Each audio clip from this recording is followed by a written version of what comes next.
My name is Professor Michio Kaku. I'm a professor of theoretical physics at the City University of New York, and I specialize in something called string theory. I'm a physicist, and some people ask me the question, what has physics done for me lately? I mean, do I get better color television? Do I get better internet reception with physics? And the answer is yes. You see, physics is at the very foundation of matter and energy. We physicists invented the laser beam. We invented the transistor. We helped to create the first computer. We helped to construct the internet. We wrote the World Wide Web. In addition, we also helped to invent television, radio, radar, microwaves, not to mention MRI scans, PET scans, X-rays. In other words, almost everything you see in your living room, almost everything you see in a modern hospital at some point or other can be traced to a physicist. Now, I got interested in physics when I was a child. When I was 8, a great scientist had just died. I still remember my elementary school teacher coming into the room and announcing that the greatest scientist of our era has just passed away. And that day, every newspaper published a picture of his desk, the desk of Albert Einstein. And the caption said, I'll never forget, the unfinished manuscript of the greatest work of the greatest scientist of our time. And I said to myself, why couldn't he finish it? I mean, what's so hard? It's a homework problem, right? Why didn't he ask his mother? Why can't he finish this problem? So, as a child of 8, I decided to find out what was this problem. Years later, I began to realize that it was the theory of everything, the unified field theory, an equation that would summarize all the physical forces in the universe, an equation like E equals mc squared. That equation is half an inch long, and that equation unlocks the secret of the stars. Why do the stars shine?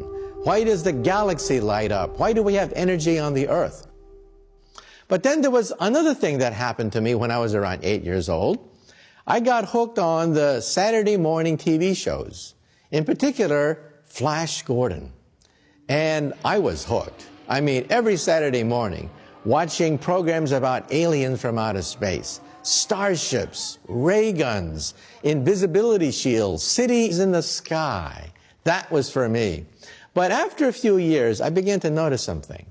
First of all, I began to notice that, well, I didn't have blonde hair and blue eyes. I didn't have muscles like Flash Gordon. But it was a scientist who made the series work. In particular, a physicist. He was the one who discovered the ray gun, the starships. He was the one who created the invisibility shield. And then I realized something else. If you want to understand the future, you have to understand physics. Physics is at the foundation of all the gadgetry, the wizardry, all the marvels of the technological age. All of it can be traced to the work of a physicist. Most of science fiction is, in fact, well within the laws of physics, but possible within maybe 100 years. And then we have impossibilities that may take 1,000 years or more. That includes time travel, warp drive, higher dimensions, portals through space and time, stargates, wormholes. You know, if you were to meet your great-grandparents of the year 1900, they were dirt farmers back then. They didn't live much beyond the age of 40 on average. Long-distance communication in the year 1900 was yelling at your neighbor. And yet, if they could see you now with iPads and iPods and satellites and GPS and laser beams, how would they view you? They would view you as a wizard or sorcerer. However, if we can now meet our grandkids of the year 2100, how would we view them? We would view them as gods. Like in Greek mythology, Zeus could control objects around him by pure thought, materialize objects just by thinking. And their perks being a Greek god, Venus had a perfect body, a timeless body, and we are beginning now to unravel the genetics at the molecular level of the aging process. And then Apollo, he had a chariot that he could ride across the heavens. We will finally have that flying car that we've always wanted to have in our garage. By the year 2100, we will have the power of the gods. To paraphrase Arthur C. Clarke, any sufficiently advanced technology is indistinguishable from divinity. So let's now begin our story. The history of physics is the history of modern civilization. Before Isaac Newton, before Galileo, we were shrouded with the mysteries of superstition. People believed in all sorts of different kinds of spirits and demons. What made the planets move? Why do things interact with other things? It was a mystery. So back in the Middle Ages, for example, people read the works of Aristotle. And Aristotle asked the question, why do objects move toward the earth? And that's because, he said, objects yearn to be united with the earth. And why do objects slow down when you put them in motion? Objects in motion slow down because they get tired. These are the works of Aristotle, which held sway for almost 2,000 years until the beginning of modern physics with Galileo and Isaac Newton. When the ancients looked at the sky was full of mystery and wonder. And in the year 1066, the most important date on the British calendar, there was a comet which sailed over the battlefield of Hastings. It frightened the troops of King Harold, and a young man from Normandy swept into England and defeated King Harold at the Battle of Hastings, creating the modern British monarchy. But the question is, where did the comet come from? What was this comet that mysteriously paved the way for the coming of the British monarchy? Well, believe it or not, that same comet, the very same comet that initiated the British monarchy, sailed over London once again in 1682. This time, everyone was asking the question, where do comets come from? Do they signal the death of the king? Why do we have messengers from the heavens in the sky? Well, one man dared to penetrate the secrets of comets, and that was Isaac Newton. In fact, when Isaac Newton was only 23 years old, he stumbled upon the universal force of gravitation. According to one story, he was walking on his estate in Woolsthorpe, and he saw an apple fall. And then Isaac Newton saw the moon. And then he asked the key question which helped to unlock the heavens. If apples fall, does the moon also fall? And the answer was yes. And that answer overturned thousands of years of mystery and speculation about the motions of the heavens. The moon is in free fall. Just like an apple, the moon is constantly falling toward the earth. It doesn't hit the earth because it spins around the earth and the earth is round, but it's acting under a force of gravity. So Newton immediately tried to work out the mathematics, and he realized that the mathematics of the 1600s was not sufficient to work out the motion of a falling moon. So what did Isaac Newton do? When he was 23 years old, not only did he stumble upon the force of gravity, but he also created calculus.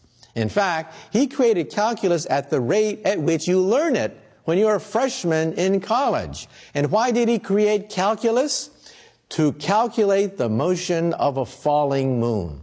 The mathematics of his age was incapable of calculating the trajectories of objects moving under an inverse square force field. And that's what Isaac Newton did. He worked out the motion of the moon. And then he realized that if he understands the moon, he also understands the motion of the planets in the solar system. And Isaac Newton invented a new telescope. It was the reflecting telescope, and he was tracking the motion of this comet. Well, it turns out that everyone was talking about the comet, including a rather wealthy Englishman by the name of Edmund Halley. So Edmund Halley, being a wealthy merchant, decided to make a trip to Cambridge to talk to England's illustrious scientist, Sir Isaac Newton. Well, Edmund Halley asked Newton, "What do you make of this comet? No one understands comets. They're a mystery. They've been fascinating people for centuries, for millennia. What are your thoughts?" And then, I paraphrase, but Isaac Newton said something like this. He said, "Oh, that's easy. That comet is moving in a perfect ellipse. It's moving in an inverse square force field. I've been tracking it every day with my reflecting telescope, and the path of that comet conforms to my mathematics exactly." And of course, we don't know what Edmund Halley's reaction was, but I paraphrase. He must have said something like this: "For God's sake, man, why don't you publish the greatest work in all of scientific history? If correct, you have decoded the secret of the stars, the secret of the heavens. Nobody understands where comets come from." And then Newton responded and said, "Oh, well, it costs too much. I mean, I'm not a wealthy man. It would cost too much to summarize this calculus that I've invented and to work out all the motion of the stars." And then Halley must have said this: "Mr. Newton, I am a wealthy man. I have made my fortune in commerce. I will pay for the publication of the greatest scientific work in any language." And it was Principia, the principles, the mathematical principles that guide the heavens. Believe it or not, this is perhaps one of the most important works ever written by a human being in the 100,000 years since we evolved from Africa.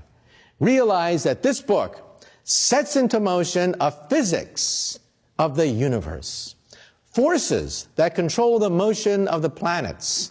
Forces which can be calculated. Forces which govern the motion of cannonballs, rockets, pebbles. Everything that moves according to the laws of motion and the calculus of Sir Isaac Newton. In fact, even today, when we launch our space probes, we don't use Einstein's equations. They only apply when you get near the speed of light or near a black hole.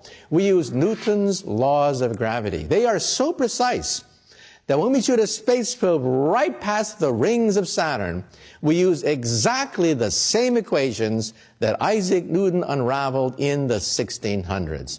That's why we've been able to unravel the secrets of the solar system, complements of the laws of motion of Isaac Newton. So what Newton did was not only did he set into motion the ability to calculate planets, he also set into motion a mechanics. Machines now operated upon well-defined laws. Newton's 3 laws of motion.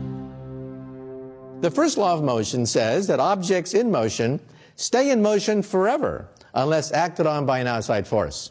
You see that in an ice skating rink. You shoot a puck and it goes all the way down forever unless acted on by an outside force. That's different from Aristotle's law of motion. Aristotle said objects in motion eventually stop because they get tired. The second law of motion says force is mass times acceleration, and that equation made possible the Industrial Revolution. Steam engines, locomotives, factories, machines, all of it due to the mechanics set into motion by Isaac Newton's second law of motion, force is equal to mass times acceleration. And then Newton had a third law of motion. For every action, there's an equal and opposite reaction. That's the law of rockets. That's why we have rockets that can sail into outer space. So the lesson here is, when scientists unraveled the first force of the universe, gravity, that set into motion the Industrial Revolution. A revolution which toppled the kings and queens of Europe, which displaced feudalism, ushering in the modern age, all because a 23-year-old gentleman looked up and asked the question, does the moon also fall? You know, when I was a kid growing up in California, I would see pictures of the Empire State Building. And I said to myself, how could they possibly build such a big building and not know that it's going to fall? Why doesn't it fall? They didn't build scale models of the thing. You couldn't have an Empire State Building that big to test whether it's going to fall or not. How did they know ahead of time that that building wouldn't fall? And the answer is Newton's laws of motion. In fact, today I teach Newton's laws of motion, and you can actually calculate the forces on every single brick of the Empire State Building. Using Newton's second law of motion, force is mass times acceleration. When Newton unraveled the force of gravity, that was the first force. Now let's take a look at the second force, an even greater force which has touched all of our lives, and that is the electromagnetic force. Ever since humans saw lightning bolts light up the sky, ever since they were terrified by the sound of thunder, they've been asking, do the gods propel lightning bolts and create thunder? Are they angry at us? Scientists began to realize that the lightning bolts and the thunder can be duplicated on the earth, that we can actually create mini lightning bolts using electricity.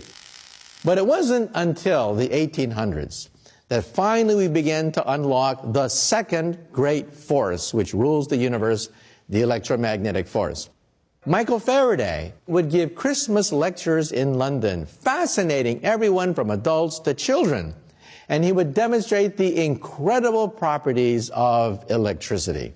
Some people, for example, ask a simple question. If you're in a car or an airplane and you get hit by a lightning bolt, why don't you all get electrocuted? Why don't you all die? Well, Faraday answered the question. He would create a cage. He would walk into this steel cage, electrify it, and he wouldn't get electrocuted at all. That's called the Faraday cage. And every time you walk into a metal structure, you get shielded by this metal object. Well, what Michael Faraday did was he helped to unleash the second great revolution with something called Faraday's law. A moving wire in a magnetic field has its electrons pushed, creating an electrical current. That simple idea unleashed the electric revolution. And that's why we have hydroelectric generators, dams that can produce enormous amounts of power. That's why people build nuclear power plants. That's why we have electricity in this room right now. On a very small scale, you use that in your bicycle. When you put a bicycle lamp on your bicycle, the turning of the wheel spins a magnet. The magnet then pushes electrons in a wire, and that's why electricity lights up in your bicycle lamp.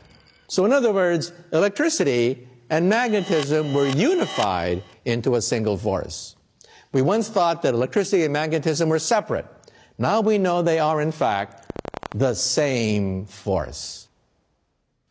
So if a moving magnet can create an electric field, this means that a moving electric field can create a magnetic field. But if they can create each other, why can't they oscillate and create a wave? So that moving electric fields create magnetic fields, create electric fields, create magnetic fields, infinitum, to create a wave. Well, around the time of the American Civil War, a mathematical physicist, James Clerk Maxwell, calculated, using the work of Faraday, the velocity of this wave.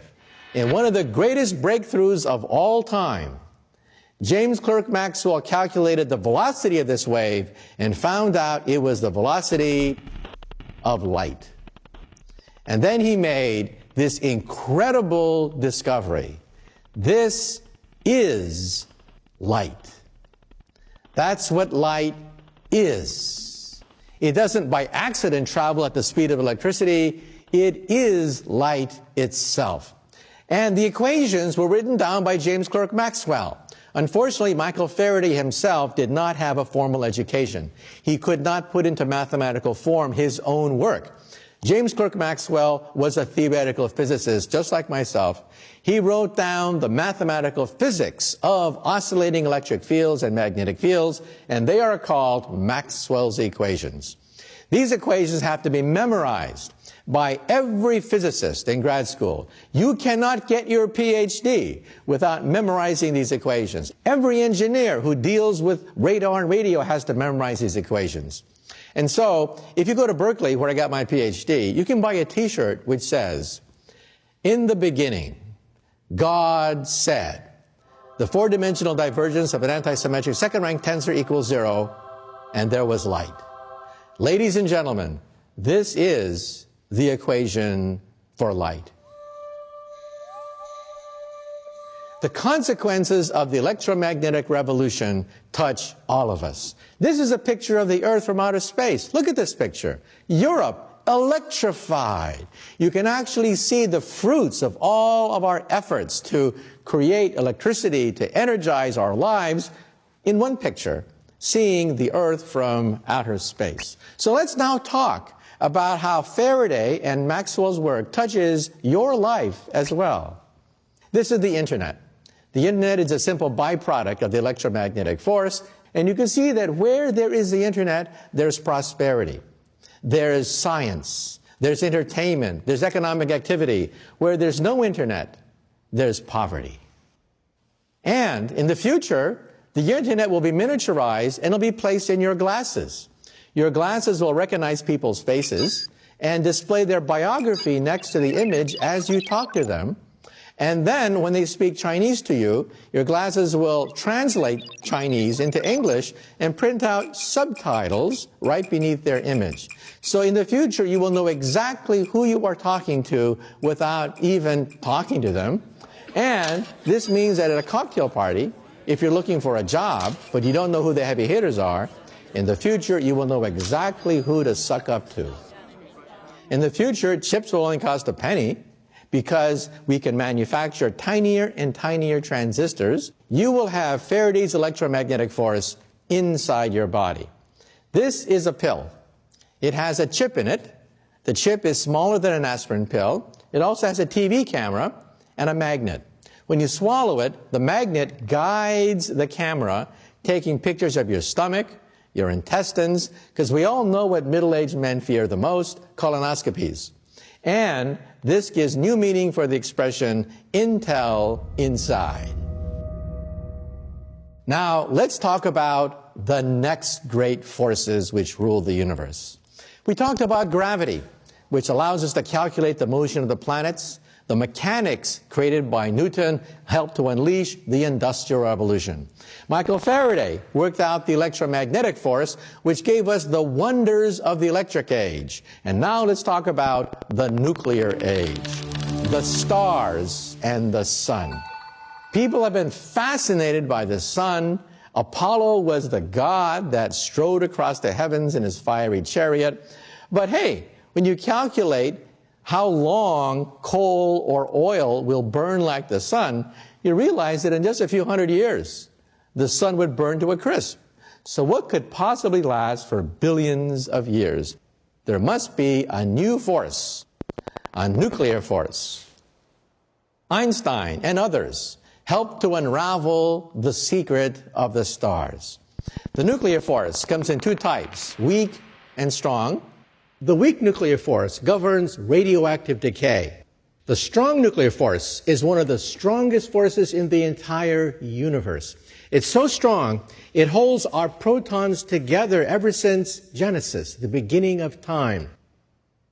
The equation which allows for the liberation of energy is Einstein's famous equation, E equals mc squared. What Einstein showed was that the faster you move, the heavier you get. So your weight is not a constant. When you move very rapidly, you get heavier, something which we measure every day in the laboratory.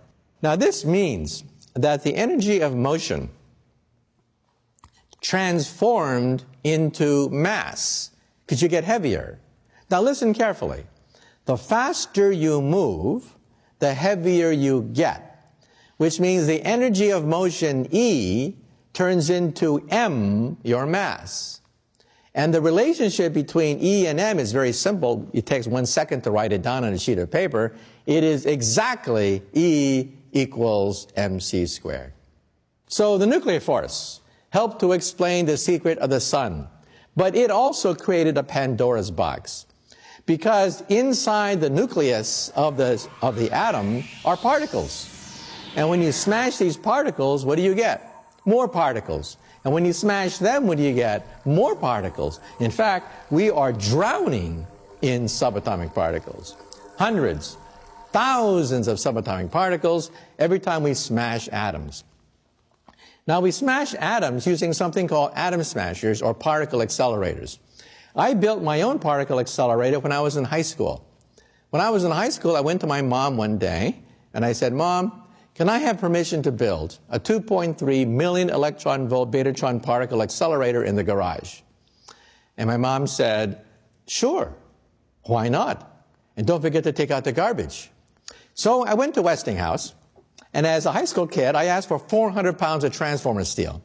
I asked for 22 miles of copper wire, because I wanted to create a 6 kilowatt, 10,000 Gauss magnetic field to energize my atom smasher. With 22 miles of copper wire, how could you wind it? We did it on the high school football field. I put 22 miles of copper wire on the goalpost, gave it to my mother. She ran to the 50-yard line, unraveling the spool of wire. She gave it to my father, who then ran to the goalpost, and we wound 22 miles of copper wire on the high school football field. Well, finally, my atom smasher was ready. It consumed 6 kilowatts of power. That's every single ounce of power that my house could deliver. I plugged my ears, I closed my eyes, I turned on the power, and I heard this huge crackling sound as 6 kilowatts of power surged through my capacitor bank. And then I heard a pop, pop, pop sound as I blew out every single circuit breaker in the house. The whole house was plunged in darkness. My poor mom, every time she'd come home, she would see the lights flicker and die.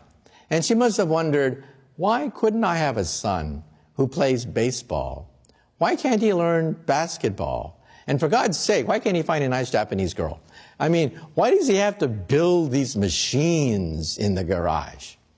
Well, these machines that I built in my garage earned the attention of a physicist, Edward Teller, father of the hydrogen bomb. And he arranged for me to get a scholarship to Harvard. And my career got a head start. He knew exactly what I was doing. I didn't have to explain to him that I was experimenting with antimatter. I was creating anti-electrons in my mom's garage and using atom smashers to eventually create beams of antimatter. Antimatter is the opposite of matter. It has the opposite charge. So an electron has negative charge. The positron, or anti-electron, has positive charge. This means that you can now create anti-molecules and anti-atoms. Anti-hydrogen was made at CERN, outside Geneva, Switzerland, and also at Fermilab outside Chicago, where I have anti-electrons circulating around anti-protons. And in Brookhaven National Laboratory in Long Island, just recently, they detected anti-helium. We have 2 antiprotons with 2 antineutrons to create anti-helium. For every piece of matter, there's a counterpart which is made out of antimatter. And when the two collide, by the way, it releases the greatest energy source in the universe. It is 100% conversion of matter to energy by Einstein's equations, E equals mc squared. Inside the nucleus of the atom, we have particles upon particles when you smash them apart. In the 1950s, we were drowning in subatomic particles. In fact, J. Robert Oppenheimer, the father of the atomic bomb, once made a statement. He declared that the Nobel Prize in physics should go to the physicist who does not discover a new particle this year. That's how many particles were being discovered. So let's talk about the particle zoo. Right now, we physicists have unlocked hundreds, thousands of subatomic particles. And we've been able to piece them together into a jigsaw puzzle. It's called the Standard Model. It has 36 quarks, 19 free parameters, 3 generations of quarks, no rhyme, no reason, but this is the most fundamental basis of reality that we physicists have been able to construct. Billions of dollars, 20 Nobel Prizes have gone into the creation of the Standard Model, and it is the ugliest theory known to science, but it works. There's one piece missing, and that one piece that's missing is called the Higgs boson. We expect to find it.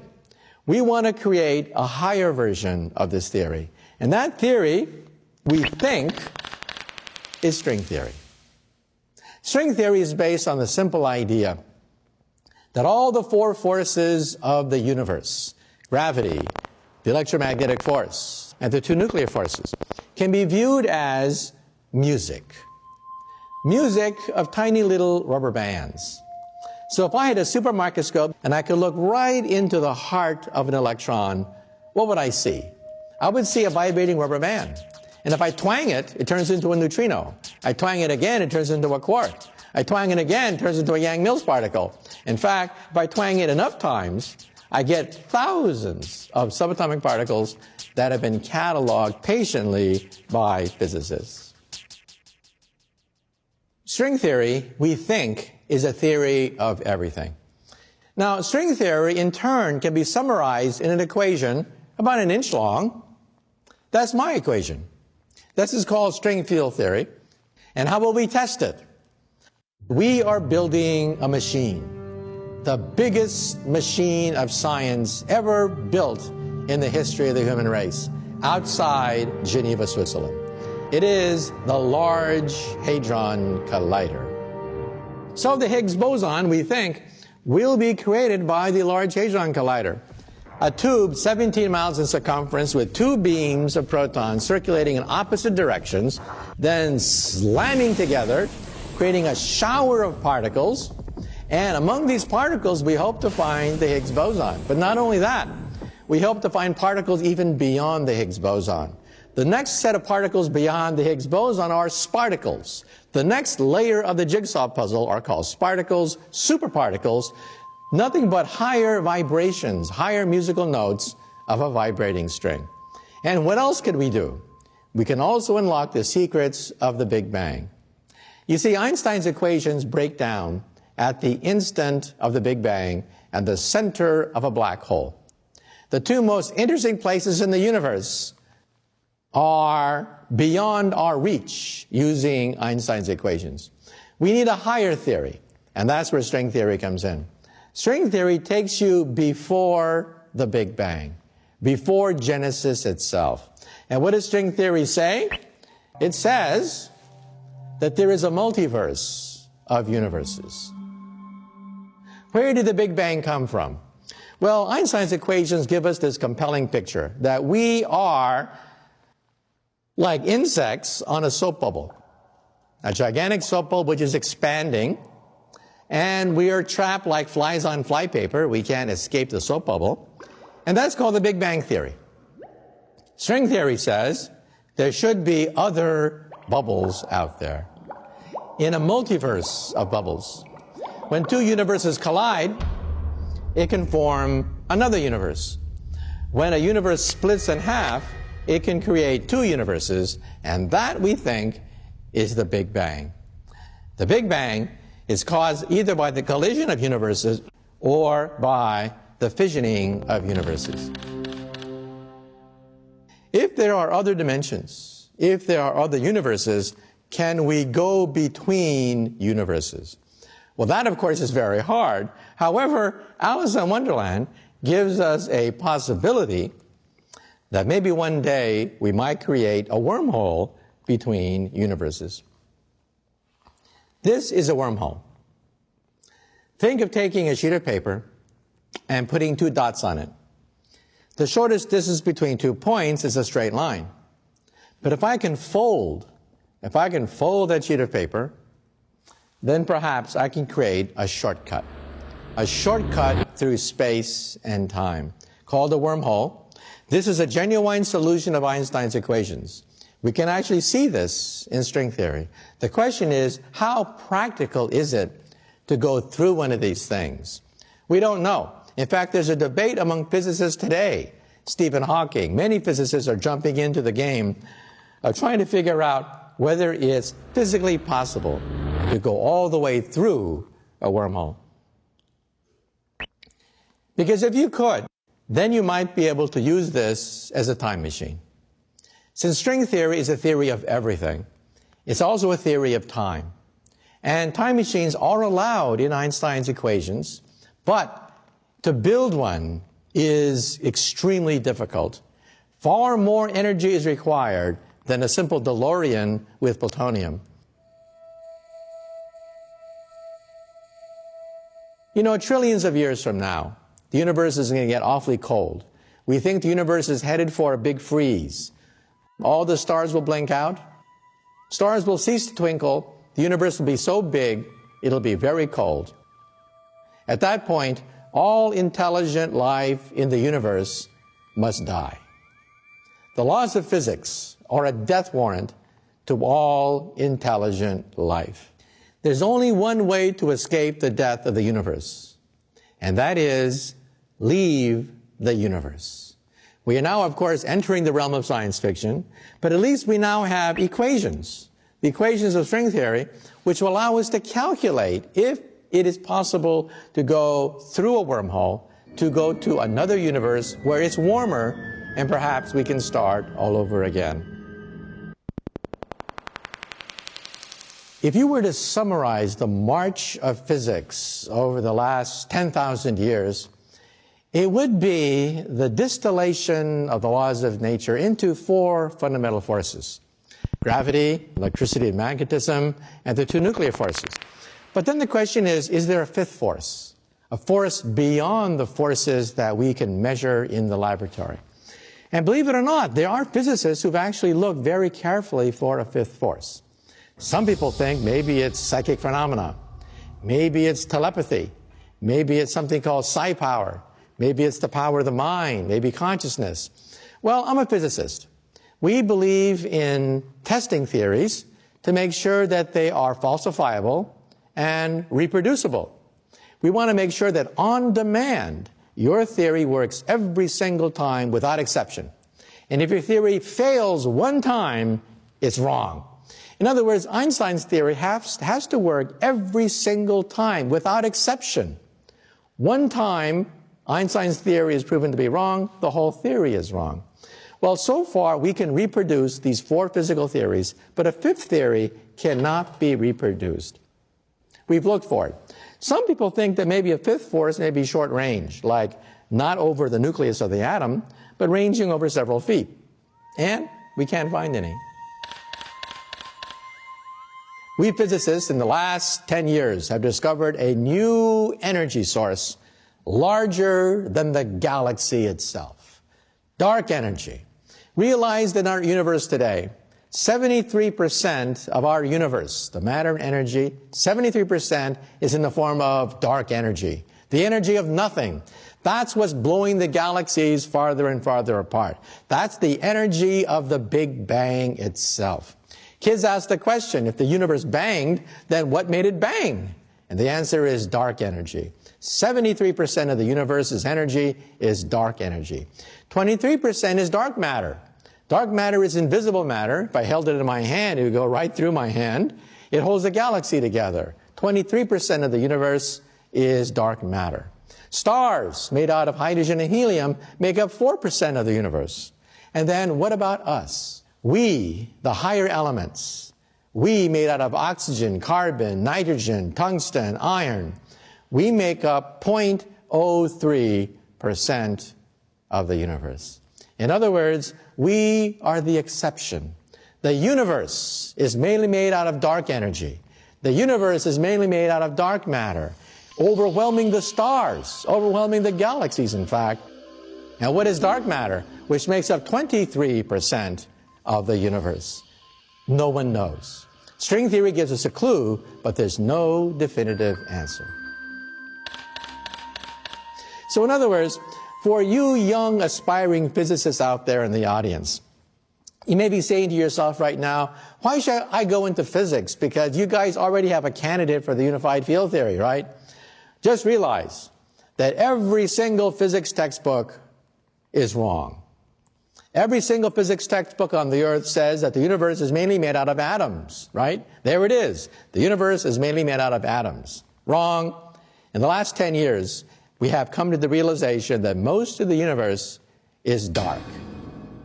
And there's a whole shelf full of Nobel Prizes for the young people who can figure out the secret of dark matter and dark energy. Let me give some advice to you. If you are a young physicist, perhaps just getting out of high school, you have dreams of being Einstein, of dreams of working on string theory and stuff like that, and then you hit freshman physics. Let me be blunt. We physicists flunk most students taking elementary physics, and we're more or less encouraged to do so by the engineering department. We don't want to train engineers who make bridges that fall down. We don't want to create engineers that create skyscrapers that fall over.